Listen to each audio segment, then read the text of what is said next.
In the heart of the forest, under the starlit sky, lived Oliver, the wise old owl. Every night, Oliver watched over the forest and its creatures. Every animal in the forest respected Oliver. They often came to him for advice and guidance. A young rabbit, Rosie, approaches Oliver. Oliver, I feel so small and insignificant. How can I make a difference in our big forest? Rosie, remember, even the smallest star shines in the darkness. Inspired by Oliver's words, Rosie started to do little things to help others.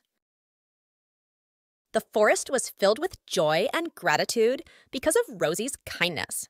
Every animal, no matter how small, realized that they too could make a difference. See, Rosie, you are like a star that brightens the night. Everyone can shine in their own way. And so, under the starry sky, every animal in the forest learned that no act of kindness, however small, is ever wasted.